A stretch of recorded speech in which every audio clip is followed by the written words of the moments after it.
Leçon 1. Les goûts musicaux et les choix médiatiques. La musique hard rock attire beaucoup de monde pour son énergie et son intensité. D'autres se spécialisent dans la musique country et chérissent la narration et les racines. Certaines personnes préfèrent les stations de radio qui proposent des succès familiers. La programmation radiophonique reflète la démographie et les goûts régionaux.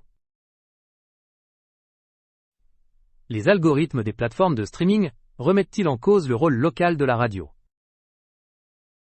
Les algorithmes personnalisent les playlists mais peuvent créer des chambres d'écho.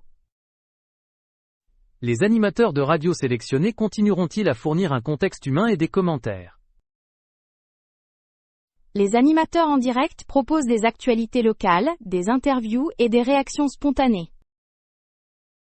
Les services de streaming et la radio pourraient-ils coexister en répondant à des besoins différents? Ils le peuvent. Le choix élargit l'accès tout en préservant écoute communautaire. Le fait que les algorithmes de streaming donnent la priorité au profit plutôt qu'à la diversité est-il controversé? Les motifs de profit peuvent limiter la visibilité des artistes émergents ou spécialisés. Les stations de radio publiques contrebalancent-elles l'influence commerciale? Les radiodiffuseurs publics font souvent la promotion de la diversité culturelle et du contenu éducatif. Les communautés de hard rock formeront-elles des sous-cultures fortes autour des spectacles en direct? Les concerts et les festivals en direct forgent des liens communautaires et une identité intense. Les fans de musique country valorisent-ils l'authenticité et la continuité narrative? Le public country écoute souvent des chansons sur la vie quotidienne et le patrimoine. Les stations de radio régionales sont-elles essentielles pour préserver les scènes musicales locales? Les stations locales valorisent les artistes communautaires et soutiennent les écosystèmes culturels. La consolidation de la propriété des radios pourrait-elle menacer les voix locales? La consolidation peut homogénéiser les listes de lecture et réduire la programmation locale. Les régulateurs devraient-ils prendre en compte la diversité de la propriété pour protéger la variété? Les mesures réglementaires peuvent encourager le contenu local et les chaînes indépendantes. Le streaming démocratise-t-il la distribution pour les artistes indépendants? Le streaming réduit les obstacles à l'entrée mais nécessite une promotion pour gagner du terrain. Y a-t-il des débats sur la rémunération équitable des plateformes de streaming? De nombreux artistes critiquent les faibles paiements par diffusion et appellent à des réformes. Les niveaux d'abonnement et le soutien direct des fans pourraient-ils améliorer les revenus des artistes? Le financement des fans, les produits dérivés et les événements en direct complètent les revenus du streaming. La radio restera-t-elle pertinente pour les navetteurs et les auditeurs occasionnels? La facilité d'utilisation et le format personnalisé de la radio lui permettent de rester populaire dans les routines quotidiennes. La loyauté envers un genre influence-t-elle les identités sociales et l'appartenance à un groupe? Les préférences musicales sont souvent le signe de valeur, d'expérience et d'appartenance sociale. Des controverses peuvent-elles survenir lorsque les stations étiquettent les genres de manière trop étroite? Étiquetage rigide néglige les formes hybrides. Et évolution de l'expression musicale. Les programmeurs devraient-ils inclure des vitrines multigenres pour élargir leurs horizons? La programmation intergenre initie les auditeurs à de nouveaux sons de manière responsable. L'enseignement de la musique dans les écoles aura-t-il une incidence sur la diversité de l'écoute à long terme? Une exposition précoce permet d'apprécier un large éventail de styles et d'histoires. Les festivals sont-ils importants pour présenter à la fois des artistes traditionnels et des artistes de niche? Les festivals créent des espaces de découverte et génèrent une dynamique culturelle pour les artistes. La prédominance des méga-festivals pourrait-elle éclipser les traditions musicales locales? Les méga-événements peuvent éclipser les sites locaux s'ils ne sont pas contrebalancés par un soutien populaire. Les services de streaming doivent-ils améliorer les algorithmes de découverte pour favoriser la diversité? Des ajustements d'algorithmes pourraient promouvoir des artistes moins connus et réduire la concentration. Les nouveaux formats audio tels que l'audio spatial vont-ils modifier les habitudes des auditeurs? Les nouveaux formats peuvent améliorer l'immersion et influencer les styles de production et de performance. Le contrôle algorithmique de la musique suscite-t-il des préoccupations éthiques?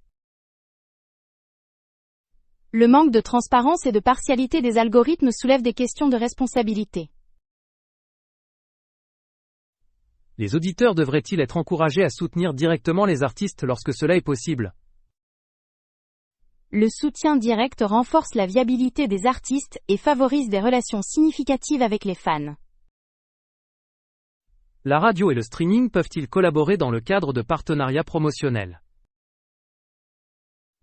Les collaborations peuvent élargir la portée tout en préservant l'intégrité éditoriale. Les podcasts et la radio parlée compléteront-ils efficacement la programmation musicale? Le contenu oral approfondit le contexte et engage les auditeurs au-delà des chansons. Est-il important de mettre en avant les genres sous-représentés dans les médias traditionnels? L'inclusion enrichit la conversation culturelle et offre des opportunités à des artistes diversifiés. Les interventions politiques pourraient-elles équilibrer les forces du marché, pour protéger la pluralité culturelle? Des politiques réfléchies peuvent préserver l'intérêt public et protéger les écosystèmes culturels. Les habitudes des auditeurs sont-elles davantage influencées par la commodité ou par des valeurs culturelles? La commodité et les valeurs interagissent pour façonner les habitudes de consommation musicale. Les jeunes générations mélangeront-elles les genres de manière plus fluide que leurs prédécesseurs? Les jeunes auditeurs apprécient souvent la fluidité des genres. Et éclectisme des playlists personnelles. Les stations de radio doivent-elles innover pour rester compétitives et pertinentes? L'innovation dans les formats, l'engagement communautaire et la présence numérique contribuent à soutenir la radio. Les critiques musicaux et les curateurs doivent-ils prôner à la fois la qualité et l'expérimentation? Les conservateurs peuvent promouvoir le savoir-faire tout en encourageant une écoute aventureuse. La controverse sur la commercialisation de la musique peut-elle mener à une réforme constructive? Le débat peut motiver des changements dans l'industrie qui donnent la priorité à la créativité et à l'équité. Le contenu éducatif sur l'histoire de la musique améliorera-t-il l'appréciation des auditeurs? Le contexte historique approfondit la compréhension et favorise les capacités d'écoute critique. Les plateformes doivent-elles divulguer la façon dont elles classent et recommandent la musique aux utilisateurs? La transparence donne du pouvoir aux auditeurs et favorise des pratiques de découverte plus équitables. Les formats radiophoniques hybrides, comprenant des sessions en direct et des interviews, pourraient-ils attirer des abonnés? Les formats hybrides apportent une valeur ajoutée en combinant de la musique sélectionnée avec un contenu humain exclusif. La radio communautaire restera-t-elle un lieu de formation pour les futurs diffuseurs et musiciens? Les stations communautaires stimulent les talents et entretiennent une vie culturelle locale dynamique. Les artistes devraient-ils diversifier leurs sources de revenus pour réduire leur dépendance à égard de plateformes uniques? La diversification renforce la résilience et la durabilité à long terme des créateurs. Les débats sur la propriété intellectuelle s'adapteront-ils aux nouvelles réalités de la distribution? Les cadres juridiques devront évoluer pour trouver un équilibre entre les droits, l'accès et la rémunération. Les arguments passionnés sur la pureté des genres sont-ils productifs ou limitatifs? La passion est précieuse, mais une pureté rigide peut étouffer l'innovation et le dialogue. Croyez-vous qu'un discours équilibré sur les pratiques commerciales de la musique attirera les spectateurs? Des débats réfléchis, des conseils pratiques et des exemples concrets attirent l'attention et éduquent. Je vais concevoir des épisodes captivants qui comparent le hard rock, la country, la radio et le streaming, qui mettent en lumière les controverses et qui fournissent aux apprenants un vocabulaire clair et des points de vue respectueux. Leçon 2. Le rituel du rhum et du soda. Le rhum et l'eau gazeuse semblent assez simples. Quel est le processus? Le processus commence par la sélection d'un rhum de qualité et d'une eau gazeuse fraîche. Faut-il choisir du rhum clair ou brun pour un mélange classique? Le rhum léger offre un profil plus net et plus lumineux, tandis que le rhum brun ajoute de la profondeur et du piquant. Le choix du rhum modifiera-t-il, l'équilibre de la boisson de manière significative? Oui. Le caractère du rhum altère l'arôme, la douceur et la puissance perçue. Faut-il refroidir le verre avant de le préparer? Le fait de refroidir le verre préserve la carbonatation et favorise le rafraîchissement. La qualité de la glace sera-t-elle importante dans le verre final? La glace dure et transparente fond lentement et maintient le contrôle de la dilution. Quelle quantité de rhum faut-il verser pour une portion standard? Une mesure typique est d'une once et demie à 2 onces de rhum. Faut-il ajouter de l'eau gazeuse doucement pour préserver l'effervescence? Verser lentement du soda sur le dos d'une cuillère protège les bulles.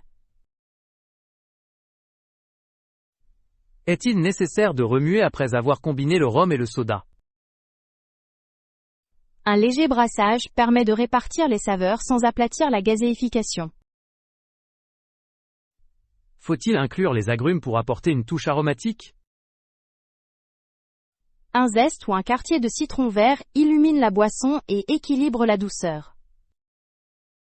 Les fruits ou les herbes mélangées créeront-ils une variation plus complexe? La menthe ou les agrumes écrasés peuvent apporter de la fraîcheur, mais modifient la simplicité classique. Faut-il tenir compte du ratio entre le rhum et le soda selon les goûts personnels? Ajustez le ratio progressivement pour trouver l'équilibre idéal entre intensité et saveur. L'utilisation de soda aromatisé modifiera-t-elle l'authenticité du cocktail? Les sodas aromatisés introduisent des profils distincts et éloignent la boisson de sa forme classique. Faut-il ajouter des amers pour une complexité subtile? Une pincée d'amertume aromatique peut apporter de la nuance, sans pour autant dominer la base. La forme de la verrerie affectera-t-elle l'expérience de consommation? Un verre highball préserve l'effervescence et accentue l'attrait visuel. Les garnitures doivent-elles être modestes pour conserver leur élégance? Les garnitures minimales permettent de mettre l'accent sur l'esprit et l'effervescence. Est-ce que le fait de secouer la boisson produira une texture plus mousseuse? L'agitation avec de la soude aplatit la carbonatation et est donc déconseillée. Les mesures doivent-elles être précises pour obtenir des résultats cohérents? Des mesures cohérentes produisent une qualité prévisible, en particulier pour le contenu éducatif. Le contrôle de la température des ingrédients aura-t-il un impact sur le résultat? Le rhum et les sodas réfrigérés conservent leur caractère croustillant et rafraîchissant. Faut-il prendre note de la qualité de l'eau gazeuse, y compris de sa teneur en minéraux? La composition minérale influence la sensation en bouche et la minéralité perçue dans la boisson. Les tendances en faveur des sodas artisanaux vont-elles modifier les pratiques habituelles? Les sodas artisanaux élargissent les options, mais nécessitent un accord minutieux avec le rhum. Les barmen doivent-ils expliquer la provenance et les notes de dégustation aux clients? Le partage de la provenance permet d'éduquer les consommateurs et de les apprécier davantage. La responsabilité juridique et sociale sera-t-elle abordée lors de la présentation de cocktails? La consommation responsable et le respect de l'âge légal doivent être soulignés dans chaque leçon. Devrait-on proposer des alternatives aux cocktails sans alcool pour les spectateurs non alcoolisés? Les versions sans alcool respectent l'inclusivité et élargissent la portée du public. La simplicité du rhum et du soda en fera-t-elle un favori des enseignants? Sa simplicité permet de se concentrer sur le vocabulaire, les ratios, et la description sensorielle pour les apprenants. Faut-il inclure le contexte culturel du rhum et ses origines? Le contexte historique enrichit la compréhension de l'esprit et de ses voyages à travers le monde. La valorisation de l'alcool dans les contenus éducatifs suscitera-t-elle une controverse? Un cadrage sensible et des avertissements clairs minimisent les dommages et respectent la diversité des publics. Faut-il suggérer des associations avec des collations légères pour une consommation équilibrée? Des accords simples, tels que des noix salées ou des tapas aux agrumes, complètent la boisson.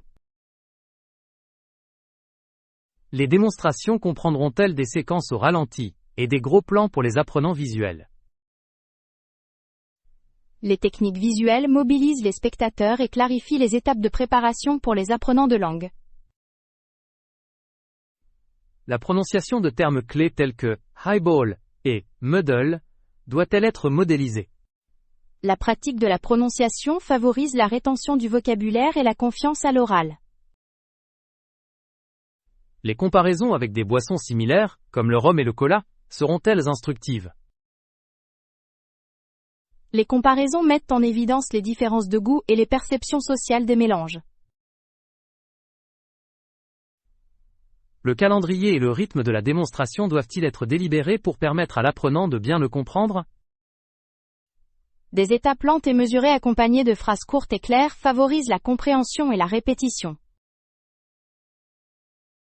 Des consignes de sécurité concernant la consommation et le transport d'alcool seront-elles incluses? Les directives de sécurité concernant la consommation et les réglementations publiques doivent être explicites. Devrait-on encourager l'engagement des spectateurs, par le biais de ratios suggérés à tester à la maison? Encourager l'expérimentation favorise l'apprentissage actif et la discussion communautaire. Les sujets d'actualité liés à la culture des cocktails et à la durabilité seront-ils abordés? Discuter de spiritueux durables et d'emballages recyclables correspond aux préoccupations contemporaines. La leçon devrait-elle encourager la recherche d'informations sur l'âge légal local, avant d'essayer des recettes? La confirmation des lois locales protège les spectateurs et donne l'exemple d'un comportement responsable. La présentation finale sera-t-elle le modèle d'un court script de dégustation pour les apprenants? Un script de dégustation concis enseigne des descripteurs et des commentaires polis pour les environnements sociaux. L'hôte devrait-il préciser que l'alcool est facultatif, et proposer une alternative au soda rafraîchissant? Des alternatives explicites garantissent l'inclusion et le respect des spectateurs qui ne boivent pas. Les démonstrations mettront-elles l'accent sur le nettoyage de la verrerie et de l'aile, équipement après utilisation? Un nettoyage approprié est un modèle d'hospitalité responsable et d'hygiène de la cuisine. Le segment devrait-il se terminer par un bref résumé du vocabulaire et des instructions pratiques? Un récapitulatif renforce les termes et encourage la pratique active de la langue à la maison. La vidéo comprendra-t-elle des sous-titres et une recette imprimable pour soutenir les études? Les légendes et les documents imprimables facilitent la compréhension et s'adaptent à divers styles d'apprentissage.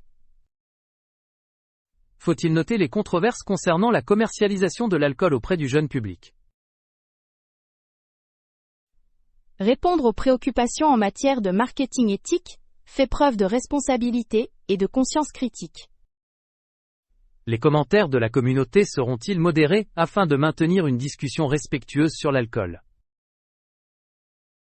Une modération réfléchie empêche toute promotion nuisible et protège les jeunes spectateurs. La leçon devrait-elle susciter des commentaires sur les préférences gustatives et les variations culturelles? Les commentaires des spectateurs enrichissent le développement du contenu et favorisent les échanges mondiaux. Allez-vous démontrer à la fois la méthode classique et une alternative au cocktail sans alcool? Démontrer à la fois offre un choix et des modèles de présentation inclusifs et responsables.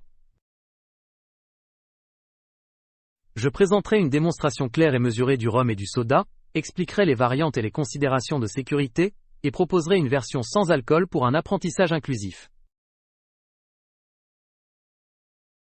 Leçon 3. Salage. Conservation et tradition durable des fruits de mer. Il les lave et les sale.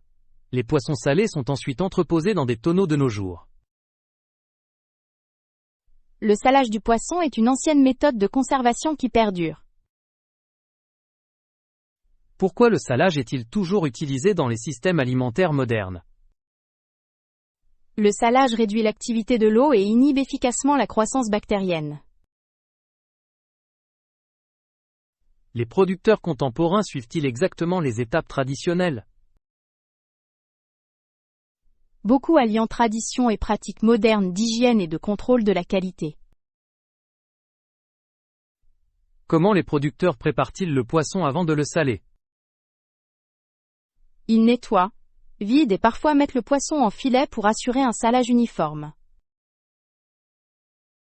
La quantité de sel est-elle critique pour la conservation et le goût? La concentration en sel doit trouver un équilibre entre la sécurité microbienne et l'appétence. Les différentes espèces de poissons sont-elles traitées selon des techniques de salage distinctes?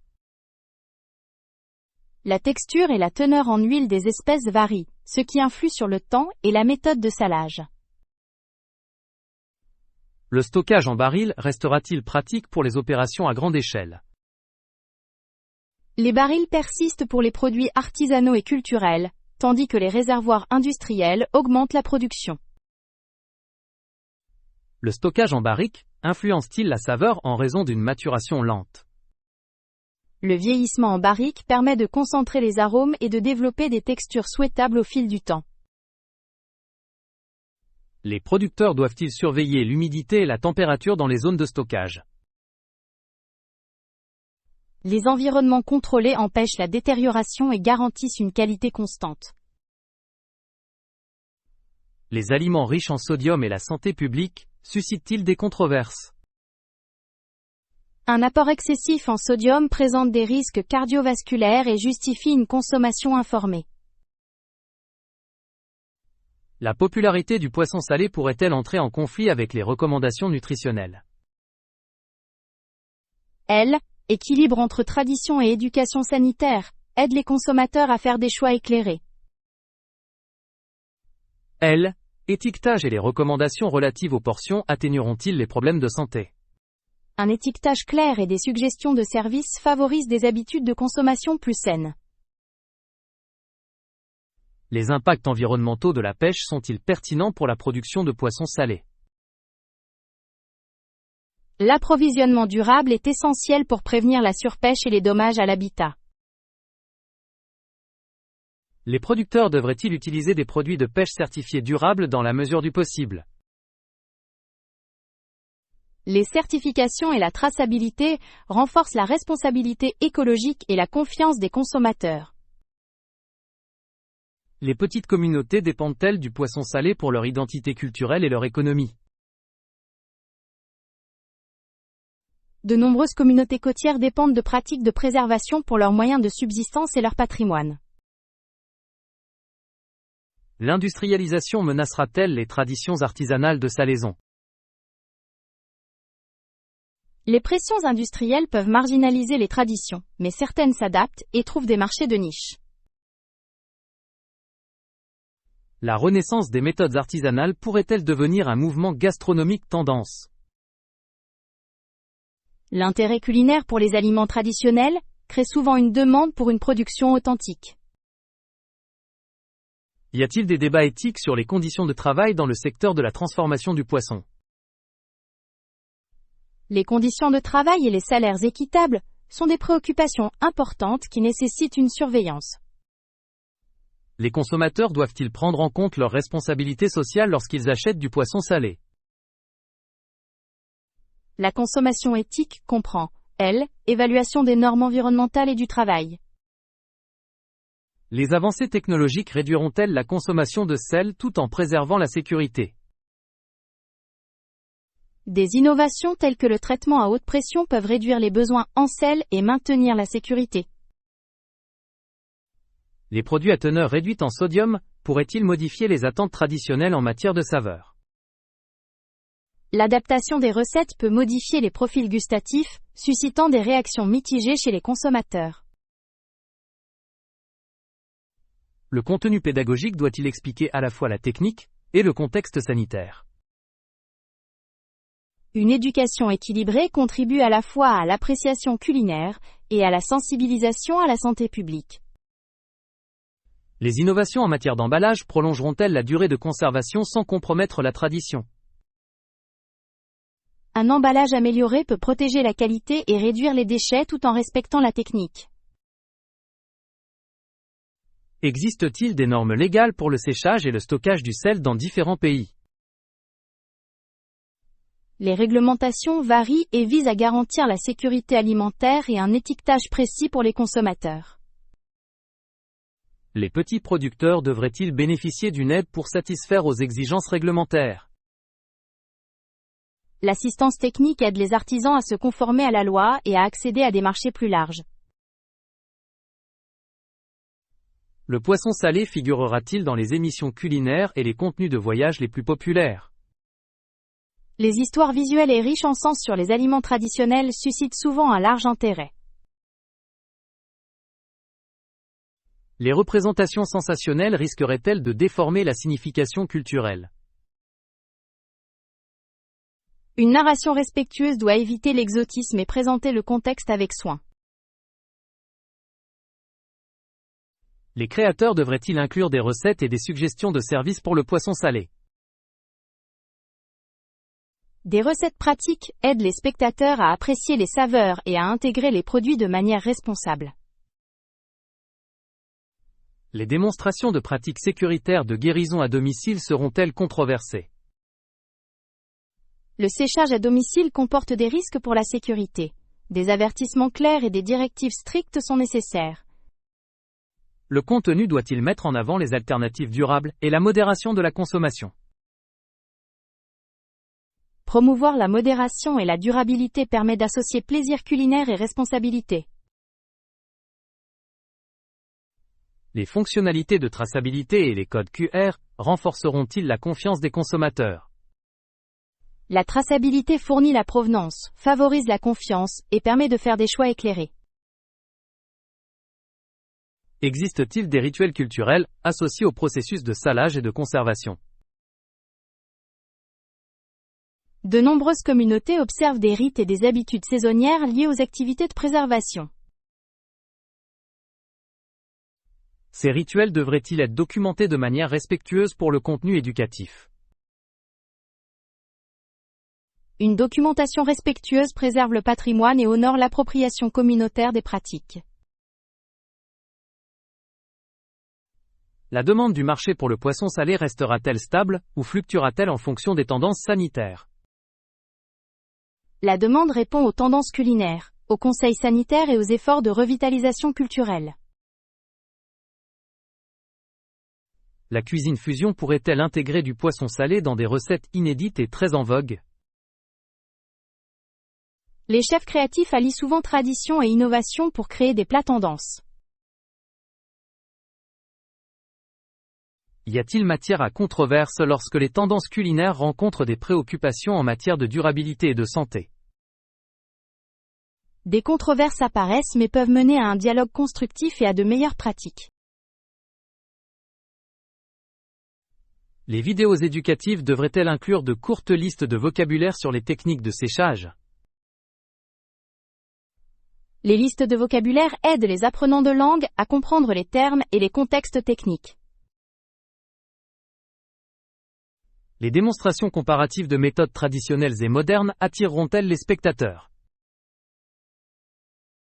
Les comparaisons côte à côte offrent un apprentissage visuel et suscitent des discussions éclairées. Les leçons doivent-elles encourager la dégustation respectueuse et la curiosité culturelle des spectateurs?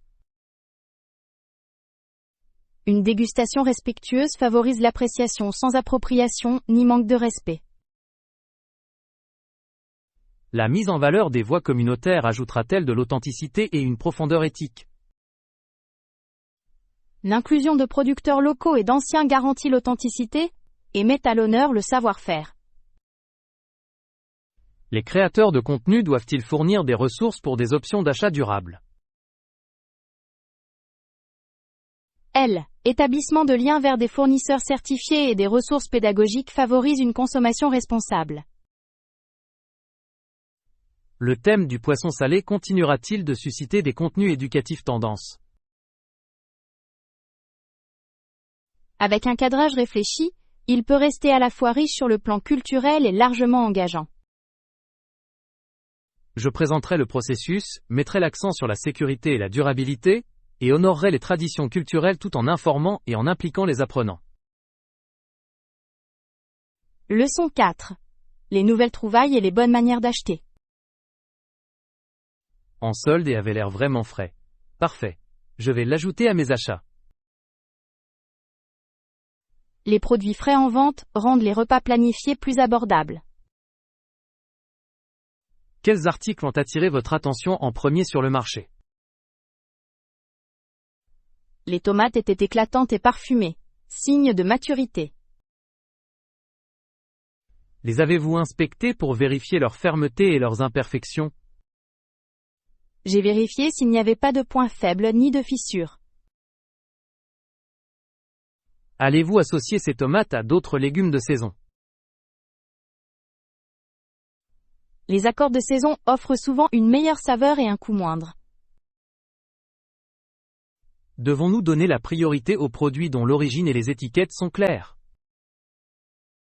Les étiquettes permettent de suivre la qualité, les pratiques agricoles et de réduire l'incertitude. Envisagez-vous la certification biologique lors de vos achats en solde? Les choix biologiques sont importants pour certains, mais le budget et la disponibilité influencent les décisions. Les articles locaux de saison seront-ils souvent plus frais que les produits importés? Les produits locaux voyagent généralement moins et conservent plus de saveur et de nutriments. Devons-nous sentir l'odeur des herbes et des légumes verts pour évaluer leur fraîcheur? Les herbes parfumées et croquantes indiquent la fraîcheur de manière plus fiable que leur apparence seule. Choisiras-tu des légumes feuilles fermes et non visqueux? Les feuilles fermes et la couleur vive indiquent une récolte récente et une bonne conservation. Devons-nous inspecter les emballages pour détecter des fuites ou des joints endommagés? Un emballage intact protège la qualité et réduit le risque de contamination. Allez-vous comparer les prix unitaires pour trouver le meilleur rapport qualité-prix? Les prix unitaires clarifient le coût par poids et empêchent les bonnes affaires trompeuses. Devons-nous tenir compte de la durée de conservation lors de la sélection des articles en solde? Une durée de conservation plus courte signifie une utilisation plus rapide, ou des plans de conservation appropriés. Planifierez-vous vos repas en fonction des denrées périssables, pour éviter le gaspillage? La planification des repas garantit que les denrées périssables sont consommées fraîches et délicieuses. Devons-nous mettre sur le marché des sacs et des contenants réutilisables? Les sacs réutilisables réduisent les déchets et présentent une image ordonnée et responsable. La négociation polie sera-t-elle acceptable chez certains fournisseurs? Sur de nombreux marchés, la négociation respectueuse fait partie de la culture, et peut permettre de réaliser des économies. Devons-nous apprendre des phrases simples pour poser des questions sur le prix et la fraîcheur?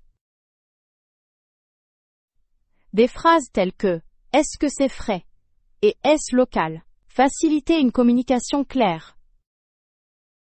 Est-ce que demander un petit goût sera approprié pour les fruits sur certains marchés? Les dégustations sont souvent autorisées lorsqu'elles sont proposées, mais demandez toujours d'abord à faire preuve de respect. Devons-nous éviter de gaspiller de la nourriture lors des dégustations sur les stands? Un échantillonnage responsable préserve les stocks du vendeur et la bonne volonté de la communauté. Allez-vous vérifier la présence de parasites ou de flétrissements avant l'achat? Les problèmes visibles indiquent un mauvais stockage, et doivent être évités pour des raisons de sécurité. Devons-nous séparer les viandes crues des produits de notre panier?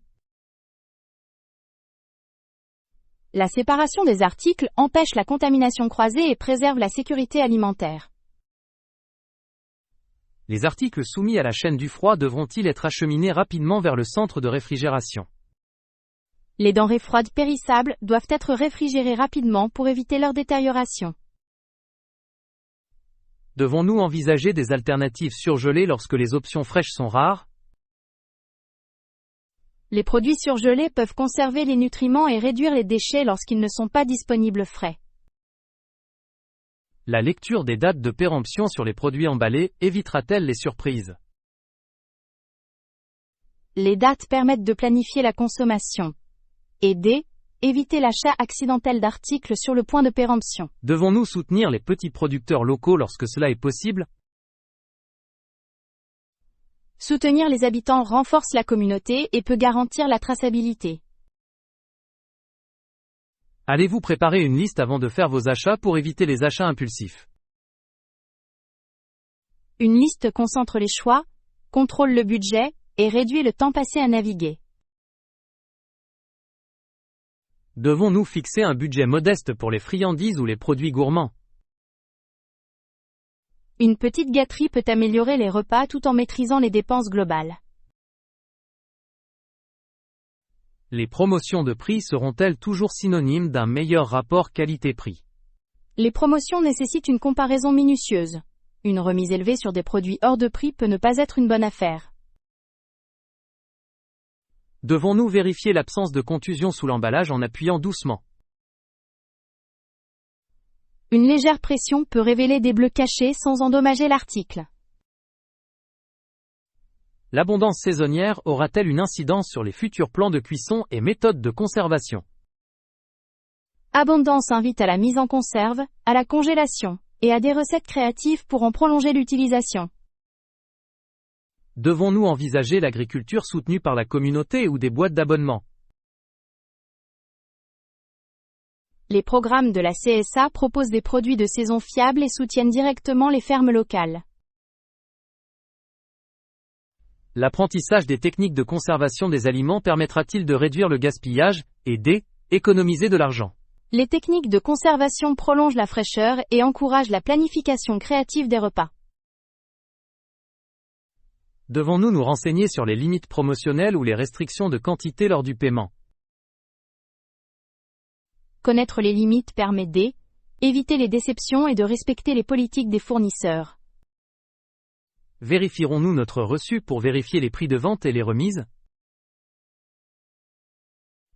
La vérification des reçus permet d'éviter les erreurs de facturation et garantit des transactions équitables. Devons-nous faire preuve de courtoisie lorsque nous traitons des écarts de prix? Une communication polie permet souvent de résoudre les problèmes en douceur et de préserver le respect mutuel. Certains fournisseurs apprécieront-ils de transporter de petites factures et de la monnaie exacte? Le changement exact accélère les transactions et est pratique pour les vendeurs du marché. Devons-nous éviter de surcharger le stand pendant que d'autres clients font leurs achats? Un espacement raisonnable permet aux fournisseurs de servir efficacement et réduit le stress. Est-ce que les remerciements et le sourire créeront des liens avec les vendeurs réguliers? La gratitude favorise les relations amicales et peut améliorer le service futur. Devons-nous signaler poliment tout problème de sécurité alimentaire à la direction du marché? Le fait de signaler les problèmes permet de maintenir les normes et de protéger la communauté. Le partage de recettes utilisant des articles en solde sera-t-il utile pour les spectateurs? Le partage de recettes démontre une utilisation pratique et inspire une cuisine économique. Le contenu doit-il mettre l'accent sur des phrases courtes et formelles pour aider les apprenants d'anglais? Des phrases claires et concises aident les apprenants à suivre le langage et les habitudes d'achat. Discuter de controverses telles que étiquetage des aliments ou les tactiques de marketing sera-t-il pertinent? Une discussion approfondie sur étiquetage et le marketing informe les consommateurs et suscite le dialogue. Devons-nous encourager les spectateurs à interroger ouvertement les vendeurs sur les pratiques agricoles? Les questions ouvertes favorisent la transparence et mettent les consommateurs en relation avec leurs sources alimentaires. La documentation visuelle de la visite de marché augmentera-t-elle l'engagement pour la chaîne? Les visuels améliorent l'apprentissage et attirent les spectateurs à la recherche de contenus authentiques et exploitables. Devons-nous mettre en avant les choix durables, tels que la réduction des emballages et l'achat local?